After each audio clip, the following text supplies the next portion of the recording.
আসসালামু আলাইকুম সবাই কেমন আছেন? আশা করি সবাই ভালো আছেন। আলহামদুলিল্লাহ আমরাও ভালো আছি। তো নতুন আরেকটি ভিডিও নিয়ে চলে আসলাম। আশা করি ভিডিওটি দেখতে আপনাদের কাছে ভালো লাগবে। আজকে খুব সুন্দর একটি ওয়েদার নিয়ে ভিডিওটি করছি। খুব সুন্দর ওয়েদার ছিল। যখন দেখলাম যে এত সুন্দর ওয়েদার, সিলেটকে নিয়ে একটু বাইরে হেঁটে আসি। বাসায় কেউ ছিল না, আমি আর সিলেট একা ছিলাম। তো ওনারা তো কাজে চলে গিয়েছেন, আমার হাজব্যান্ড আমার দেবর ওনারা তো কাজে ছিল। তো ভাবলাম যাই একটু বাইরে ওকে নিয়ে হেঁটে আসি, ভালো লাগবে। তো এই যে বাইরে অনেকক্ষণই হাঁটাহাঁটি করলাম। ওয়েদার ভালো ছিল ঠিকই, আসলে পুরোপুরি সামারটা এখনও কানাডায় আসেনি। হ্যাঁ, ওয়েদার ভালো থাকে 4-5-6 দিন এরকম খুব সুন্দর রোদ থাকে, ওয়েদার খুব ভালো থাকে। এরপরে আবার দেখা গিয়েছে যে কয়দিন ক্লাউডি থাকে, বৃষ্টি হয় এরকম। তো ওয়েদার ভালো হলেও মাঝে মাঝে দেখা যায় যে একটু ঠান্ডা ঠান্ডা বাতাস থাকে। তাই আর কি কম্বল দিয়ে সিরাতকে এভাবে ঢেকে রেখেছি।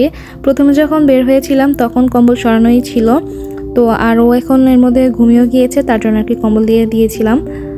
তো হাঁটাহাঁটি শেষ করে আমরা বাসায় চলে আসলাম। বাসায় এসে আজকে একটু মিষ্টি বানাবো। আমি আসলে ছানার মিষ্টি ওইভাবে এখনও পারফেক্টভাবে বানাতে পারি না, কিন্তু গুঁড়া দুধের এই মালাই চপ মিষ্টিটা আমার কাছে মনে হয় যে আমি পারফেক্টভাবে বানাতে পারি, আমার কাছে পারফেক্ট মনে হয় আর ভালোও লাগে। যার জন্য আমি আজকে ভাবলাম যে একটু মিষ্টি বানাই। তো আমি এখানে দিয়ে দিব হচ্ছে 1 কাপ গুঁড়ো দুধ, তারপর দিব হচ্ছে আধা চা চামচ বেকিং পাউডার। আমি এখানে বেকিং পাউডারটা ইউজ করছি, বেকিং সোডা না। আর দিব হচ্ছে 1 টেবিল চা চামচ হচ্ছে ঘিটাকে আমি একটু মেল্ট করেই দিয়ে দিয়েছি। আমার কাছে আমি এরপরে কিন্তু আবার আরেক কাপ গুঁড়ো দুধ ইউজ করেছি, কারণ আমার কাছে মনে হচ্ছিল যে 1 কাপ গুঁড়ো দুধে মিষ্টিটা একটু কম হয়ে যাবে, 8-9টার মতো হবে, বেশি হবে না। যার জন্য আমি আরেক কাপ গুঁড়ো দুধ দিয়ে দিয়েছিলাম। আর আমি পরের কাপেও সেম আগের কাপে যেমন বেকিং পাউডার ঘি দিয়েছিলাম, পরের কাপে আমি সেমটা ইউজ করেছি। তো সবগুলোকে এখন একসাথে ভালো করে হাত দিয়ে মিক্স করে নিব। এরপর হচ্ছে যে আমি 2টা ডিমকে ভেঙে নিয়েছিলাম, এখন একটু একটু করে মিশিয়ে নিব। এটাকে বেশি শক্ত করে ফেলা যাবে না, এই ডোটাকে একটু নরম আঠালো আঠালো করতে হবে। তাই আমি ওইভাবেই করে মিক্স করে আমি 5 মিনিটের মতো ঢাকনা দিয়ে রেখে দিব। 5 মিনিট পরে এটা একদমই সেট হয়ে যাবে। তো আমি এখন এটাকে মালাই চপের শেপ করে নিচ্ছি।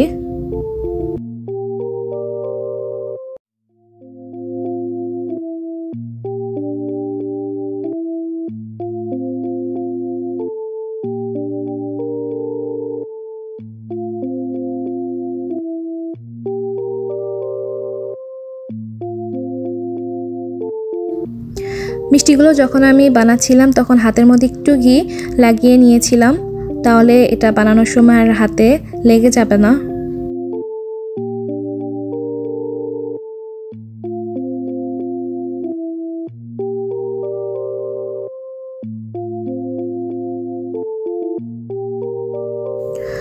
তো আমার 2 কাপ দুধে 23টা মিষ্টি হয়েছে। আমি যেই সাইজের মিষ্টিটা বানিয়েছি আমার কাছে এটাই মিষ্টির একদমই পারফেক্ট সাইজ মনে হয়েছে, তো আমি এটাই বানালাম। তো আমার 2 কাপ দুধে হয়েছে যে 23টা মিষ্টি। এখন এখানে দুধের শিরাটা আমি রেডি করে নেব, আর ওইদিকে মিষ্টিটা যাতে উপর দিয়ে ড্রাই হয়ে না যায় তো আমি র্যাপ করে রেখে দিয়েছি। আর এখানে হচ্ছে যে আমি যেটা করছি, একটি পাতিল আমি বসিয়ে দিলাম, তারপর এটার মধ্যে একটু পানি দিয়ে দিলাম।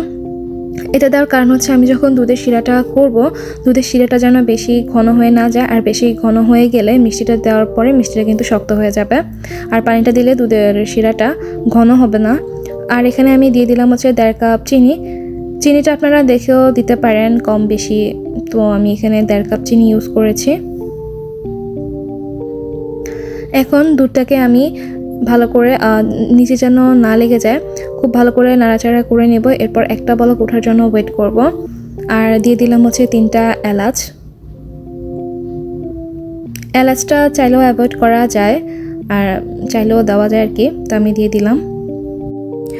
তো আমি একটা একটা করে মিষ্টি দিচ্ছিলাম আর চিন্তা করছিলাম যে মিষ্টিগুলো এই পাতিলেই সব হবে কিনা, যার জন্য আমি পাশে আরেকটি পাতিল একটু পানি দিয়ে গরম করে রেখেছি আর কি, দুধ দিইনি, শুধু পানি দিয়ে আর কি গরম করে রেখে দিয়েছি, না হলে আর কি ওই পাতিলে পরে দেওয়া যাবে।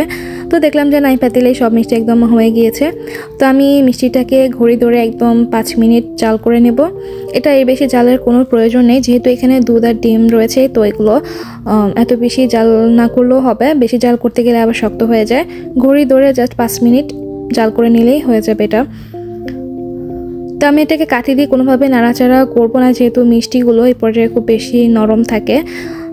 এটাকে আমি জাস্ট পাতিলের হাতল দিয়ে ধরে নাড়াচাড়া করে নিব।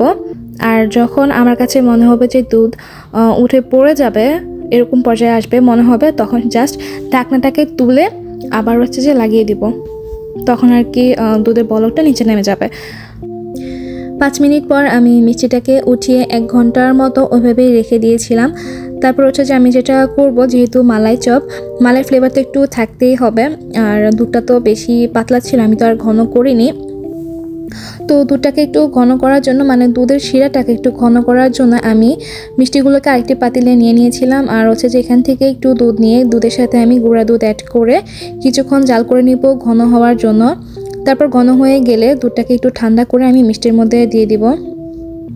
তো এভাবে করে আমি রেখে দিব কিছুক্ষণের জন্য। তারপর একটি বক্সে করে আমি এটাকে রেখে দিব। আর এখানে একটা মিষ্টি আমি আপনাদেরকে কেটে দেখিয়ে দিচ্ছি যে কেমন হয়েছে।